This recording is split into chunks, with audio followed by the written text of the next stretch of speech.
What's up everybody, Citizen Kimberly here. Welcome back to my channel. Today's video is going to be exciting because we are reviewing a movie that I've wanted to see since it has come out, and it is A Cure for Wellness. So the story starts off and we enter the scene of an office building. Now they have this office building like it's a hospital. Very cold, very clinical. It's all blue. The blue filter is on. It's lit. We zoom into this dude who's doing his office work. It's pretty sad because he's clenching his chest. And what is it? Like gas? Obviously this is what this guy thinks it is. He goes and he gets a drink of water. With this drink of water, which at first we think has soothed his ailments, because he's calm and he's like, yes, this water was he's out of there. Obviously, we know this dude does not play a pivotal role, and on we go to the next scene where we see Mr. Dane De Haan, who is our main character. He's on a train, and he's doing his work. He's just like, it's almost like Edward Norton in Fight Club, working in that insurance agency that he detests. But it looks like Mr. Haan is totally into what he's doing. He gets to his office, he's talking to two of his colleagues, and they're congratulating him. Yeah, dude, like, hope you don't leave us. Kudos to you. You got the corner office, you got all these digs. And he's like, yeah, man, you guys know what kind of coffee I drink. Next scene, sitting in this corporate room. This is where the eeriness of the entire movie starts to kick in, because we're in this corporate office building, and all of these people look like mannequins, and they're sitting there and they're staring at Mr. Haan. Mr. Dane De Haan. They're looking at him and they're discussing the terms of what they would like for Mr. Haan to do, because apparently the CEO of this corporation has been MIA because he has checked himself into this facility. They tell Mr. Haan, they say, look, we know you've been doing some shady things within this corporation. Do you really think that we wouldn't be aware of what you've been doing? This is so middle school. They're like, forget about it, dude, you've been caught. And you can tell there's a little bit like a bead of sweat like coming down his brow. But he's kind of like, if I were in that much trouble, you would have already called the authorities. And that's when the corporate people, the corporate conglomerate, decides to say, look, we need somebody to take the fall for doing some higher level shady dealings within the corporation. So Dane De Haan looks at this letter that he's been reading. Dane De Haan takes off to Switzerland to go and find the CEO. They can bring him back and he can sign off on these documents, get the corporation out of trouble so that they can perform this merger, and then the CEO will take the fall for all of the shady doings within the company. Dane De Haan takes his trip to Switzerland. Switzerland is beautiful. Personally, at some point in time during my life, I would love to see along with France, but that's another subject. So we're going into the Swiss Alps and he pulls up to the facility. Now, it's not necessarily what you would imagine when you think of a mental facility. It literally looks like a mixture of Downton Abbey and Narnia.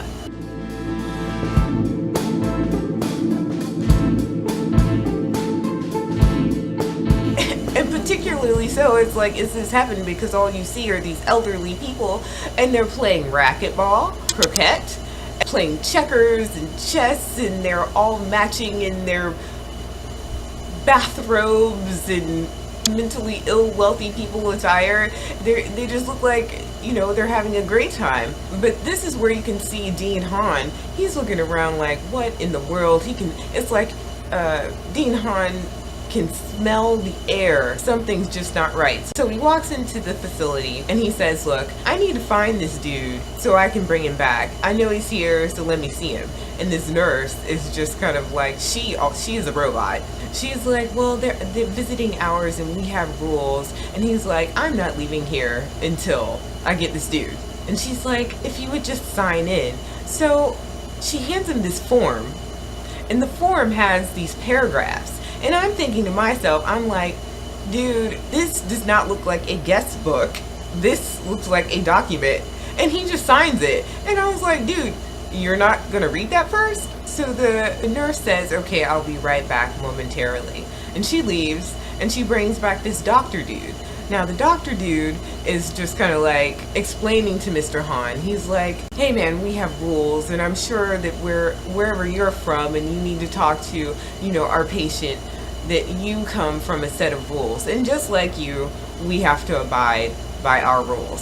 So just do us a favor and come back when you can. And Dane Haan's like, look man, I'm not coming back until you let me do what I came here to do, and I'm gonna take this dude back, and he can come back if he wants to, but I need to take him back to New York so he can sign off on this form because he has responsibilities. He offers Mr. Haan a glass of water. We're focusing on this water, and I immediately was like, what is the deal with this water? Mr. Haan drinks the water. He goes about his way because he's like, well, I'll come back later. He's greeted by some of the older people. The older people are just kind of like, oh yes, we're leaving? Like, it's unexpected for him to even leave the premises. And as he's driving away with his driver, they have this conversation about a baron who lived there over 200 years ago. Now, this baron was kind of creepy. The baron did experiments on the villagers that lived there, and he was so obsessed with having this pure race that he kind of got with his sister, and they kind of had a kid, but when the villagers found out, they totally slit the baby out and they took the kid and they burned the sister, and that was tragic. So as you can see, the creepiness factor has now escalated. He's talking to the limo driver and he's still looking like, oh, I'm creeped out, and boom, car accident and collide with a deer. This deer is very sad. It's limping, it's screaming in pain. Ooh, oh no. Oh, but this deer.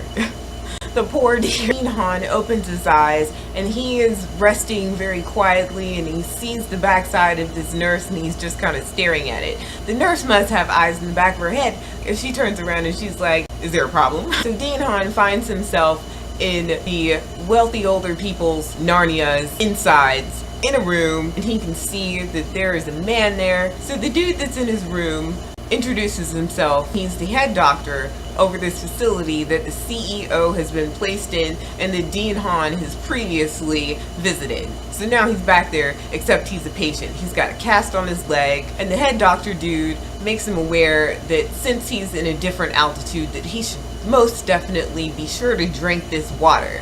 Let this be a lesson as a side note to everyone.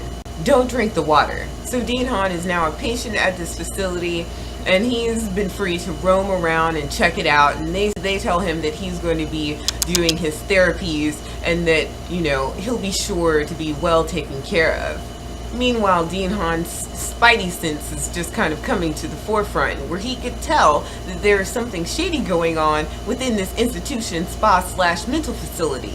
But he proceeds to wander around.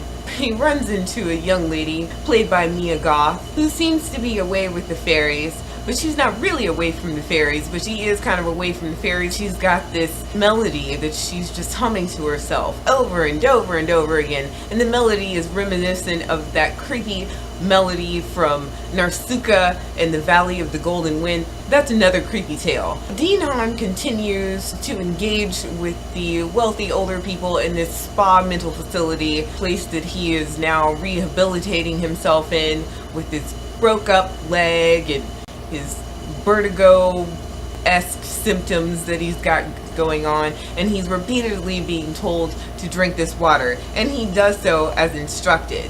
And then the movie continues to descend down a creepy path. This is where I'm going to end my commentary on the film and go straight into my thoughts.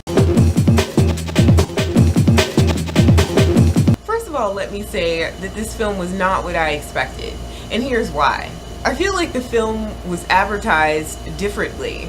So when I started watching it, I didn't really know what to expect, which is a good thing because film really surprised me. It was cool as I don't know what, and there were underlying messages. The wealthy people that attend this establishment all feel like they're sick, and this sickness is caused by the fact that they've attained so much and that they strive to get so much wealth and things and all of this stuff into their life, and they just keep wanting more. That has caused them to think they are not well. It seems like all of the wealthy people that attend this spa medical facility have some sort of issue with being wealthy and carrying the burden of guilt because they have attained so much. And I wonder, like, what is the big deal with that? Why do people always think if you're wealthy that you're bad? Because I know that if the roles were reversed, these people would probably not want to be